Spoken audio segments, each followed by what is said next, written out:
Salut les artistes, on se retrouve aujourd'hui pour une toute nouvelle vidéo. J'espère que vous allez bien et que vous êtes en forme. C'est un clavier qui a marqué son époque, c'est le Roland VA76. Comme vous le savez, il y a eu plusieurs versions de ce clavier, c'est-à-dire qu'il y avait une version plus petite, il y avait le VA3, le VA5, le VA76 Variphrase. Je vais expliquer ce que c'est le Variphrase. Le Variphrase, c'est un sampler qui se trouve dans le clavier qui va permettre au niveau des accompagnements, au niveau des accords, va ajouter un son supplémentaire qui va être samplé. Ça peut être de la voix. C'est ça le sampling du Variphrase de Roland. C'est un super clavier. C'est un clavier qui est tactile. Le toucher est agréable. On a beaucoup de sonorité au niveau du clavier. Le seul bémol qu'on a par rapport, parce que c'était à l'époque le clavier qui était le tout grand clavier chez Roland, on a un lecteur de disquette qui va nous permettre de rajouter des styles, des sons sur le clavier, mais on a aussi également un lecteur zip qui est là, donc qui est l'équivalent de 100 disquettes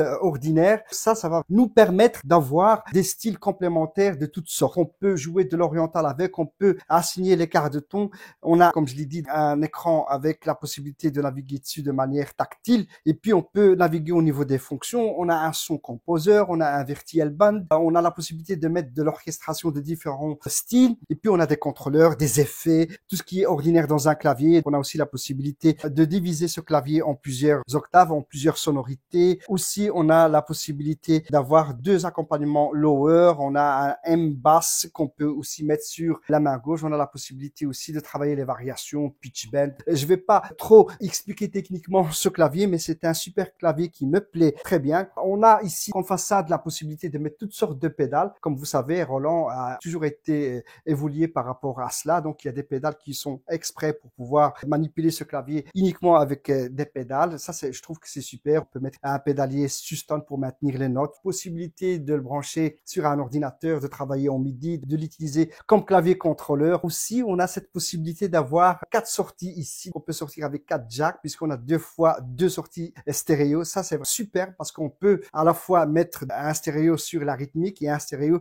sur le son. Au niveau du navigation sur l'écran, évidemment, on peut rentrer dans un menu fonction et là, on va déterminer un petit peu ce qu'on veut au niveau du paramétrage du clavier. On peut aller sur le lecteur de disquette, le lecteur zip qui est ici. On peut aller dans le composeur pour composer l'arrangement. On peut créer facilement une orchestration. Comme ça nous permettra d'être accompagné automatiquement au niveau du clavier. On peut créer nos propres variphrases, c'est-à-dire qu'on peut sélectionner des phrases déjà à l'intérieur ou utiliser l'éditeur et créer aussi des nouvelles phrases pour pouvoir les utiliser avec l'accompagnement. Pour d'autres possibilités, on a aussi un bouton qui va nous permettre de travailler la variation du son juste en passant directement ici. C'est un laser. Ça, c'est une possibilité qui est très bien, je trouve, sur le clavier. Le MIDI 2, c'est-à-dire on a l'amélioration de la connectique MIDI que vous trouvez ici en façade, c'est-à-dire qu'on n'est plus dans un mode MIDI standard, mais c'est le MIDI 2 qui a été amélioré. Évidemment, on a le MIDI standard de chez Roland. Sonorité à droite et rythmique, variphrase. Ici, on a tout ce qui est réglage au niveau du rythme. Là, on peut varier un petit peu le rythme. Ici, on peut rentrer dans les user programmes, on peut travailler en mode arrangeur, on peut travailler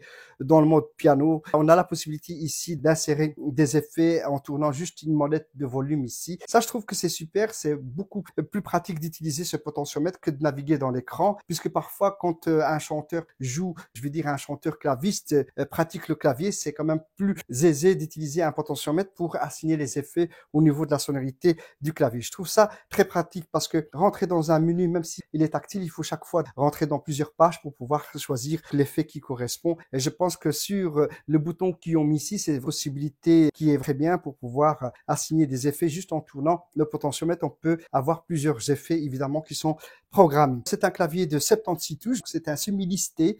Il est très très bien ce clavier, je l'adore. C'est un clavier que je le possède depuis 2005. Je l'ai sorti aujourd'hui. Je l'ai toujours conservé et que je voulais vous partager cette expérience, de vous montrer ce clavier, que c'est un super clavier. Si vous l'avez, faut pas hésiter aussi de travailler avec comme clavier contrôleur. Ça peut toujours servir en studio. Les touchés sont agréables ici. Je vais pas faire une démonstration parce que c'est déjà le soir ici chez moi, mais je promets de faire une démonstration son complète sur ce clavier. Sachez que c'est un Roland, qu'on a chaque fois une très bonne sonorité chez Roland. J'arrive à la fin de cette vidéo. Comme toujours, si vous êtes intéressé par le contenu de mes vidéos sur les claviers arrangeurs, je vous suggère de vous abonner à ma chaîne YouTube Abdelkader Rami. N'oubliez pas, vous allez trouver d'autres vidéos sur le son, sur les claviers, sur le matériel de studio. Je vous dis à très bientôt.